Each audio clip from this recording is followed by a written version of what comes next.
Hello সবাইকে, আমি শান্ত বলছি ফ্রম টিএনএস গ্রুপ। আশা করি তোমরা প্রত্যেকে খুব ভালো আছো। আমরা আজকে আলোচনা করব আমাদের রুই মাছের রক্ত সংবহন তন্ত্রটাকে নিয়ে। তো চলো শুরু করি।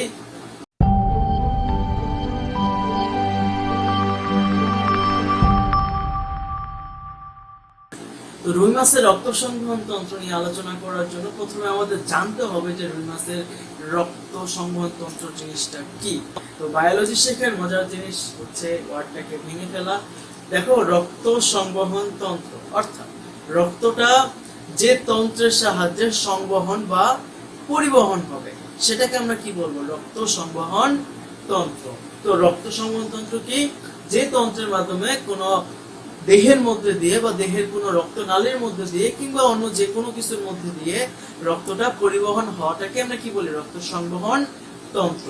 তো রুই মাছের রক্ত সংবহন তন্ত্র কি কি নিয়ে গঠিত আমরা যদি একটু দেখার চেষ্টা করি। রুই মাছের রক্ত সংবহন তন্ত্র মূলত তিনটা জিনিস নিয়ে গঠিত। কয়টা জিনিস নিয়ে গঠিত?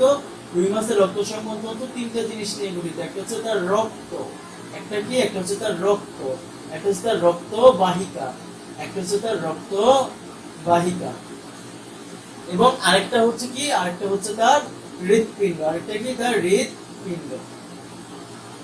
তো এটা হচ্ছে তার রুই মাছের রক্ত সংবহন তন্ত্র নিয়ে আলোচনা। তো রক্ত, রক্তবাহিকা এবং হৃৎপিণ্ড নিয়ে তার সম্পূর্ণ রক্ত সংবহন তন্ত্রটা গঠিত। এখন খেয়াল করো, রক্ত এবং হৃৎপিণ্ড নিয়ে আমরা এখানে আলোচনা করব না, আমরা শুধুমাত্র রক্তবাহিকা নিয়ে আলোচনা করব। তো আমরা রক্তবাহিকাটাকে টান দিয়ে নিয়ে আসি।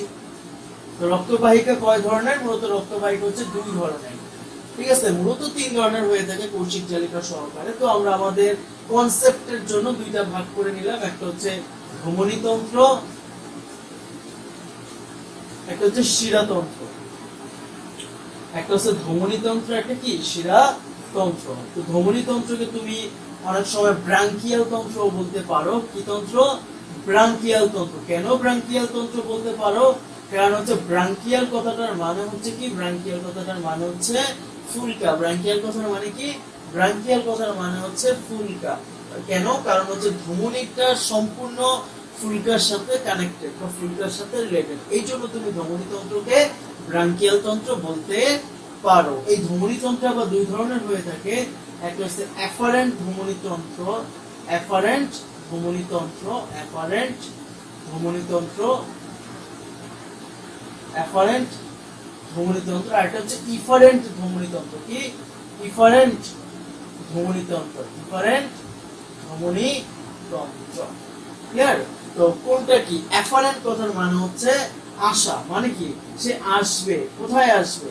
অ্যাফারেন্ট ধমনীর মাধ্যমে রক্তটা আসবে কোথায়? ফুসফুসে বা ফুলকায় আসবে। রুই মাছের যেহেতু পানিতে থাকে, তো এই জন্য এদের প্রধান শ্বসন অঙ্গ কি? ফুলকা।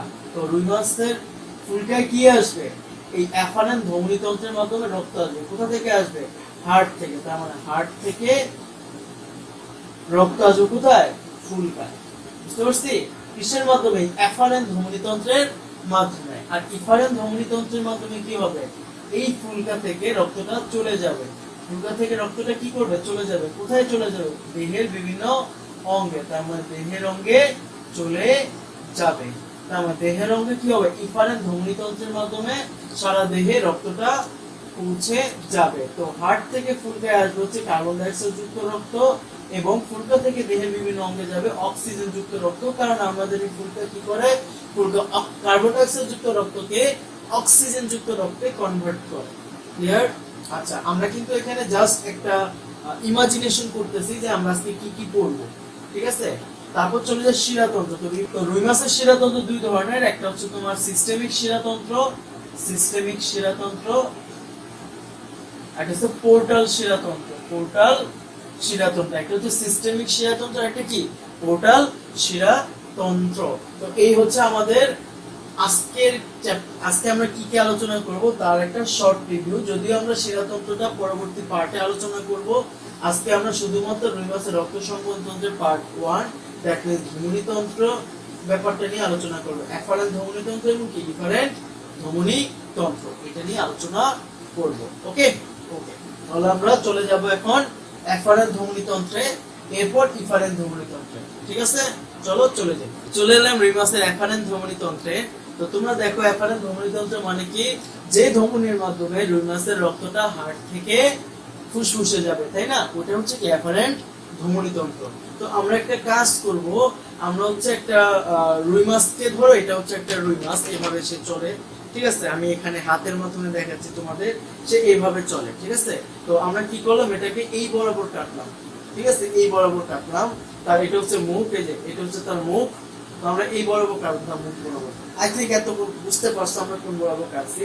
কাটার পরে এই সেগমেন্টটাকে নিয়ে আমরা এভাবে বললাম, ঠিক আছে? বা তুমি যে মাছটা ধরো, একটা মাছ এভাবে যাচ্ছে, ঠিক আছে?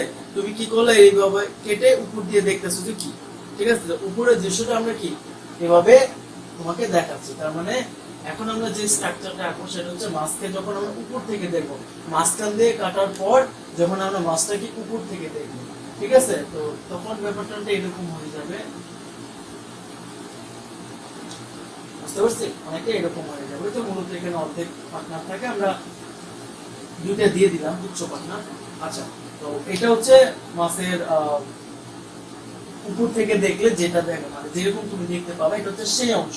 তো মাছের এখানে কি থাকে, একটা চোখ থাকে, তাই না? আমরা এখানে একটা চোখ আঁকলাম, এখানেও কি থাকে, তার একটা চোখ থাকে, ঠিক আছে? এবং এই যে এই পাশগুলোতে কি থাকে, ফুলকা প্রকোষ্ঠে কয়েক জোড়া ফুলকা থাকে। কয় জোড়া? 4 জোড়া ফুলকা থাকে। এক জোড়া, একটা, দুইটা, তিনটা, চারটা। এখানেও কয়টা? 4টা ফুলকা থাকবে। একটা, দুইটা, তিনটা, চারটা, ঠিক আছে? ফুলকা প্রকোষ্ঠে 4 জোড়া ফুলকা থাকবে এবং একটা ফুলকা আছে যেটাকে আমরা বলি সিউডোব্রাঙ্ক। এটা হচ্ছে তোমার কোন প্রকার ফুলকার না, কারণ এর ভিতরে কোনো ফুলকার আর্চ থাকে না, বুঝতে পারছি? তো এই যে এটা সিউডোব্রাঙ্ককে আমরা কোনো ফুলকার, মানে এটা কোনো সম্পূর্ণ ফুলকার না, এই জন্য একে বলা হয় কি সিউডোব্রাঙ্ক। আচ্ছা, তো দেখো আমরা একটু হার্টটাকে আঁকার চেষ্টা করি, আমরা ডায়াগ্রামেটিক চিত্রই আঁকি। তো ধরো এটা হচ্ছে রুই মাছের হার্ট, ঠিক আছে? এই হার্টটা আস্তে আস্তে সামনের দিকে চলে যায় এবং তোমরা অবশ্যই জানো সামনের দিকে গিয়েছে কি করে, এই যে নালীটা গঠন করলো সামনের দিকে, এই নালীটার নাম হচ্ছে তোমার ভেন্ট্রাল অ্যাওর্টা। কি অ্যাওর্টা? Ventral aorta. এই নালীটার নাম কি? Ventral aorta. এই নালীটার নাম কি? Ventral aorta. তাহলে হার্টটা সামনের দিকে গিয়ে কি তৈরি করছে? ভেন্ট্রাল অ্যাওর্টা তৈরি করছে। কি তৈরি করছে? ভেন্ট্রাল অ্যাওর্টা তৈরি করছে। পরবর্তীতে ভেন্ট্রাল অ্যাওর্টা কি করে? বিভিন্ন ব্রাঞ্চ তৈরি করে। এই ব্রাঞ্চ তৈরি করার মাধ্যমে এগুলো কি প্রতিটা ফুলকায় চলে যায়, এইভাবে প্রতিটা ফুলকায় চলে যায়। তার মানে আমাদের কি করলো, আমাদের ভেন্ট্রাল অ্যাওর্টাটা সামনের দিকে ব্রাঞ্চ তৈরি করলো। কি তৈরি করলো? বিভিন্ন ব্রাঞ্চ তৈরি করলো, ঠিক আছে? ব্রাঞ্চ তৈরি করে কি সেই ব্রাঞ্চগুলো এই যে 4 জোড়া ফুলকায় কি রক্ত সরবরাহ করলো। তাহলে বলো তো এরা কোথায় গেছে? ফুলকাতে গেছে। তো ফুলকাতে যাওয়া মানে কি?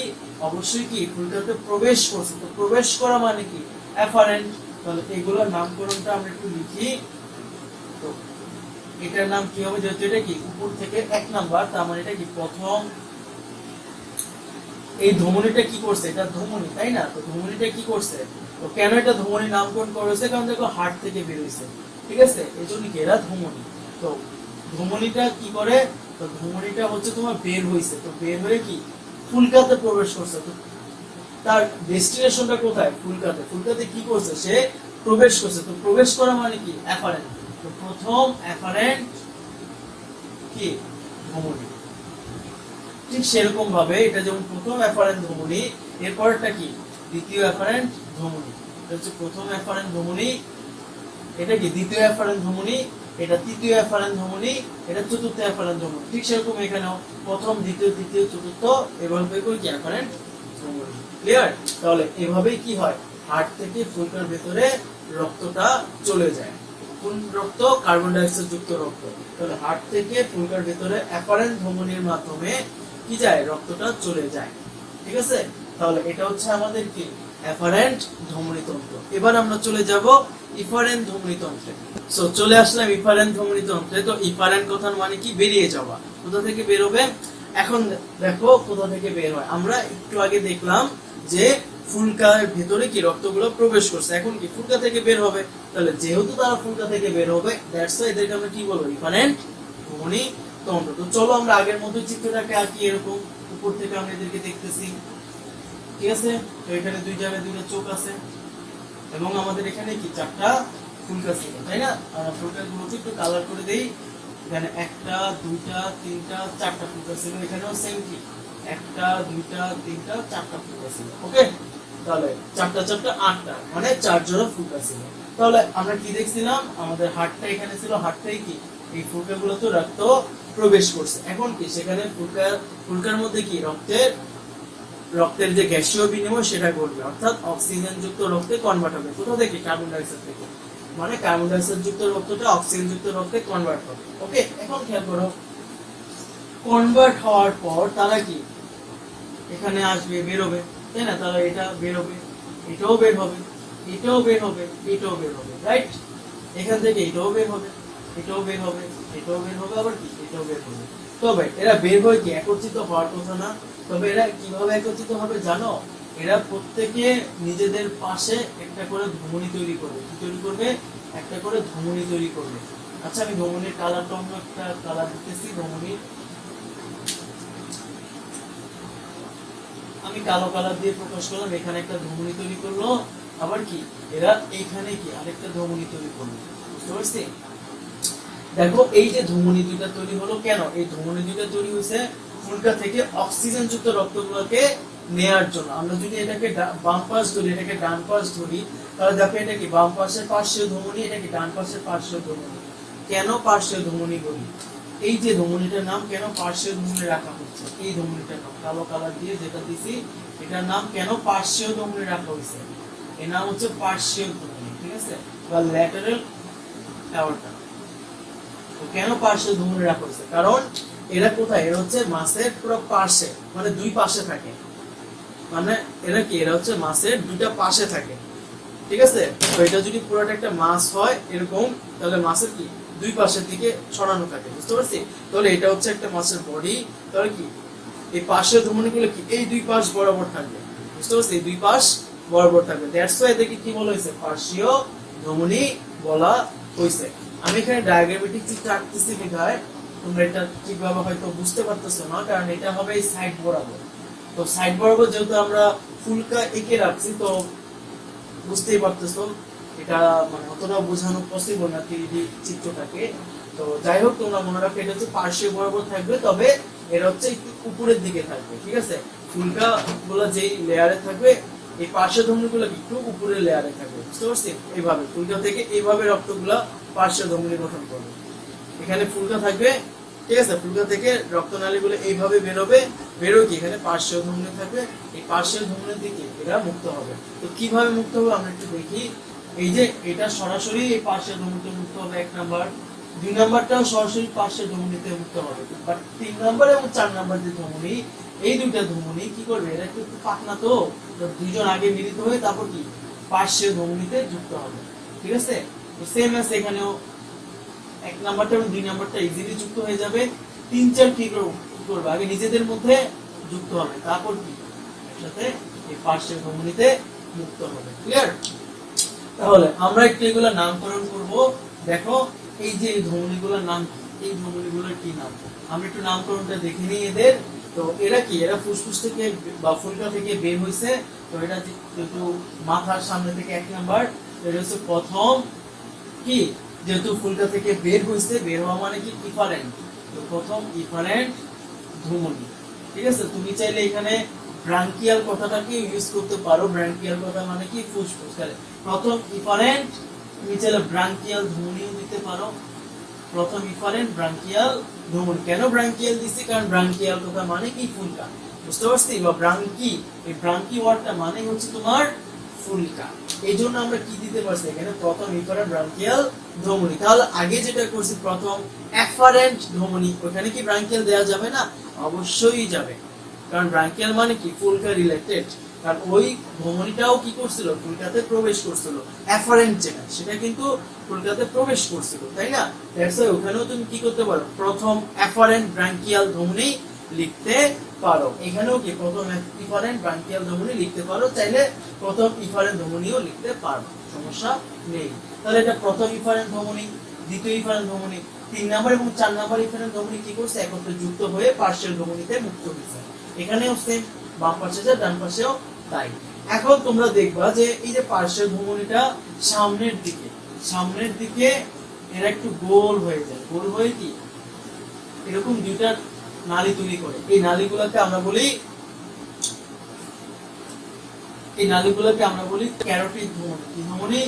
ক্যারোটিড ধমনী। ক্যারোটিড ধমনী, এই নালী দুটাকে আমরা কি বলি? ক্যারোটিড ধমনী। তো ক্যারোটিড ধমনী মানে কি? যে ধমনী ব্রেনে রক্ত সরবরাহ করে, আমাদের ব্রেনে যে ধমনী রক্ত সরবরাহ করে তাকে আমরা বলি ক্যারোটিড ধমনী।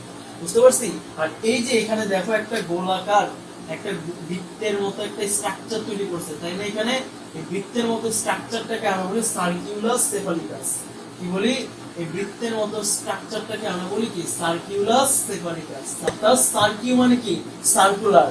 এই যে এই ধমনীটা কি অনেকটা সার্কুলার বা বৃত্তের মতো, এইজন্য কি বলা হয়েছে? সার্কিউলাস সেফালিকাস। তাহলে ব্যাপারটা কি দাঁড়ালো? আমরা আরেকবার বোঝার চেষ্টা করি। আমাদের পার্শ্বীয় ধমনী দুটো একত্রিত হয়ে বা সামনের দিকে একত্রিত হয়ে সার্কিউলাস সেফালিকাস গঠন করছে এবং তার সামনের দিকে বর্ধিত হয়ে কি ক্যারোটিড ধমনী তৈরি করছে, যা কিনা ব্রেনে বা রুই মাছের ব্রেনে রক্ত সরবরাহ করছে। এখন খেয়াল করো, তোমরা বইতে কয়েকটা ওয়ার্ড পাওয়া, সেটা হচ্ছে এই যে ফুলকাগুলোর সামনে কি আছে? একটা সিউডোব্রাঙ্ক আছে। তো সিউডোব্রাঙ্কে কি করে? এই যে প্রথম যে ইফারেন্ট ধমনীটা আছে, সিউডোব্রাঙ্কে রক্ত সরবরাহ করে। তো আমি একটু দেখাই তোমাদের প্রথম ইফারেন্ট ধমনী কিভাবে কাজ করে। প্রথম ইফারেন্ট ব্রাঙ্কিয়াল ধমনী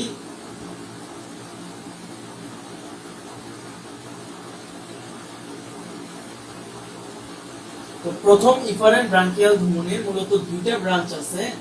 একটা ব্রাঞ্চ ডিরেক্ট চলে যায় কোথায়? পার্শ্বীয় ধমনীতে। একটা ব্রাঞ্চ ডিরেক্ট কোথায় চলে যায়?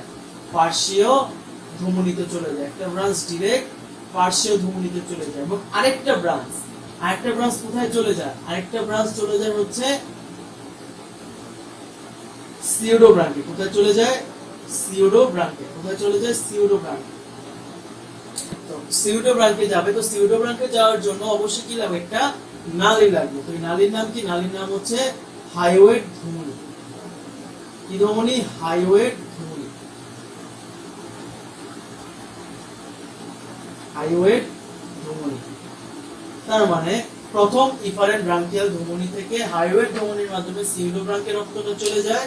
দেন সিউডোব্রাঙ্ক থেকে রক্তটা চলে যাবে রুই মাছের চোখে যাবে। কিসের মাধ্যমে যাবে বা কোন ধমনীর মাধ্যমে যাবে?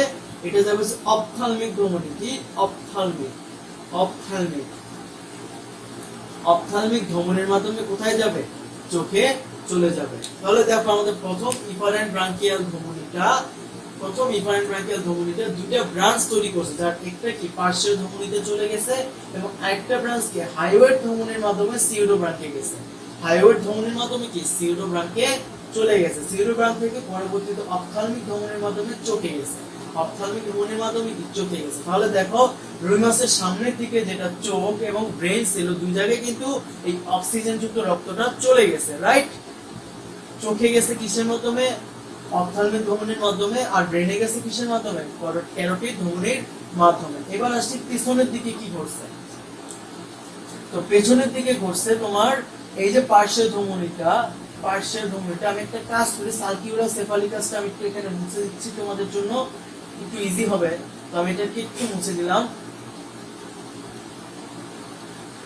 ঠিক আছে? মুছে দিলাম যেন তোমাদের নিচের পেছনের পার্টটা বুঝতে ইজি হয়। তো এই পার্শ্বীয় ধমনীটা আস্তে আস্তে পেছনের দিকে কি তৈরি করে? একটা ধমনী তৈরি করে। এটা যুক্ত হয় একটা ধমনী তৈরি করে পেছনের দিকে এভাবে চলে যায়, ঠিক আছে? পেছনের দিকে চলে যায় এবং এই ধমনীগুলো কি করে? বিভিন্ন ব্রাঞ্চ তৈরি করে। এই ধমনীটা কি করে? বিভিন্ন ব্রাঞ্চ তৈরি করে এরকম, ঠিক আছে? এরকম বিভিন্ন ব্রাঞ্চ তৈরি করে। বুঝতে পারছি? তো এই ধমনীটার নাম কি? এই ধমনীটার নাম হচ্ছে ডরসাল অ্যাওর্টা। কি অ্যাওর্টা? Dorsal aorta. কি অ্যাওর্টা? Dorsal aorta. তার মানে এই ধমনীটার নাম কি? Dorsal aorta. তো একটু আগে আমরা পড়ছিলাম ভেন্ট্রাল অ্যাওর্টা, এখন পড়তেছি ডরসাল অ্যাওর্টা। তো কিভাবে মনে রাখবো কোনটা কোথায় থাকে? তো মনে রাখবে ডরসাল কি দিয়ে শুরু? ড দিয়ে শুরু, তাই না? তো তোমরা জানো অবশ্যই লেজে যে ধমনীটা থাকে তার নাম কি? এই ডরসাল অ্যাওর্টার একটা ব্রাঞ্চ হচ্ছে যে লেজে চলে যায়, যার নাম হচ্ছে কডাল ধমনী। কি? কডাল ধমনী। তো তার মানে যে ধমনীটা, যে অ্যাওর্টা বা যে মহাধমনীটা কর্ডাল ধমনী তৈরি করে তার নাম কি? Dorsal aorta. কিভাবে মনে রাখলাম? মনে রাখলাম কর্ডাল বানানে কি আছে? ড আছে, এবং ডরসাল বানানেও কি আছে? ড আছে। এখান থেকে আমরা মনে রাখতে পারি। তার মানে পেছনের দিকে যে অ্যাওর্টা বা পেছনের দিকে যে ধমনীটা যাবে, পেছনের দিকে কি থাকে? আমাদের রুই মাছের লেজ থাকে। তো লেজের আরেক নাম কি? কর্ডাল। তার মানে এটাকে বলবো আমরা কর্ডাল ধমনী। অর্থাৎ ডরসাল অ্যাওর্টার একটা ব্রাঞ্চ হচ্ছে কর্ডাল ধমনী। তার মানে যেহেতু ডরসাল অ্যাওর্টার একটা ব্রাঞ্চ কর্ডাল ধমনী, তার মানে কর্ডালের ড দিয়ে মনে রাখবো কি? এই যে ব্রাঞ্চটার নাম হচ্ছে ডরসাল অ্যাওর্টা। তো ডরসাল অ্যাওর্টাটা কোথায় থাকে? পেছনের দিকে থাকে। এই জন্য ডরসাল কথার মানে কি? পশ্চাৎ। তার মানে এটা কি? পশ্চাৎ মহাধমনী। বুঝতে পারছি? আর আমরা আগে যে পড়ছি ভেন্ট্রাল, এই ভেন্ট্রাল মানে কি? ভেন্ট্রাল মানে হচ্ছে সম্মুখবর্তী, ঠিক আছে, বা সামনের দিকে। তো ওটা ছিল সামনের দিকে, আর ডরসাল মানে কি? পেছনের দিকে, বা মনে করো তোমার পশ্চাৎ দিকে। ওকে, আচ্ছা, বা পোস্টেরিয়র দিকে। তো ডরসাল মানে হচ্ছে তোমার অনেকে পোস্টেরিয়র দিক বলে। তো ডরসাল মানে কি? আচ্ছা, তো এই হচ্ছে আমাদের মোটামুটি ব্যাপার। এখন চিন্তা করো, এই যে ডরসাল অ্যাওর্টা কি করছে? বিভিন্ন ব্রাঞ্চ তৈরি করছে। তো যদি তার কোনো একটা ব্রাঞ্চ, এখন আমরা শিখবো ডরসাল অ্যাওর্টার বিভিন্ন ব্রাঞ্চ, যদি তার কোনো একটা ব্রাঞ্চ রুই মাছের কিডনিতে রক্ত সরবরাহ করে, ধরো রুই মাছের কিডনিতে রক্ত সরবরাহ করলো, তাহলে তার ওই ধমনী বা ওই রক্তবাহিকাটার কি নাম হবে? ওই রক্তবাহিকাটার নাম হবে রেনাল ধমনী। কি ধমনী? রেনাল ধমনী। যেমন যদি কোনো ব্রাঞ্চ কোথায়? কিডনিতে রক্ত সরবরাহ করে, তাকে আমরা কি বলবো? রেনাল ধমনী। যদি কোনো ব্রাঞ্চ লিভারে রক্ত সরবরাহ করে, কোথায়? লিভারে। লিভারে রক্ত সরবরাহ করে, তাকে আমরা কি বলবো? হেপাটিক ধমনী। কি বলবো? হেপাটিক ধমনী। হেপাটিক ধমনী। বুঝতে পারছি? যদি সে লেজে রক্ত সরবরাহ করে, তাহলে তাকে আমরা কি বলবো? কর্ডাল ধমনী। কি ধমনী? কর্ডাল ধমনী। তাহলে এগুলো সবগুলাই কি? ডরসাল অ্যাওর্টার ব্রাঞ্চ। ঠিক আছে? তো আমি একটু এটাকে মুছে দিচ্ছি। একটা নাম তোমাদের দেখাবো, তোমরা অবশ্যই জানো সিলিয়াকো মেসেন্টারি বলে একটা ওয়ার্ড আছে। কি? সিলিয়াকো মেসেন্টারি বলে একটা ওয়ার্ড আছে। আমি একটু লিখি, নাম হচ্ছে সিলিয়াকো মেসেন্টারি। সিলিয়াকো মেসেন্টারি ধমনী। সিলিয়াকো মেসেন্টারিক ধমনী। সিলিয়াকো মেসেন্টারিক ধমনী। তো এই ধমনীটা কি? এই ধমনীটাও কিন্তু ডরসাল অ্যাওর্টারই একটি ব্রাঞ্চ। তো সিলিয়াকো মানে কি? তো সিলিয়াকো, সিলি মানে কি? সিল। এই সিল মানে কি? গহ্বর। সিল মানে কি? গহ্বর। মেসেন্টারিক, তো মেসেন্টারিক কথাটা আছে মেসেন্টেরন থেকে, বা অ্যান্টেরন কথাটা থেকে। কোথা থেকে? অ্যান্টেরন থেকে। অ্যান্টেরন। অ্যান্টেরন মানে কি? অ্যান্টেরন মানে হচ্ছে আন্তরিক বা অন্ত্র।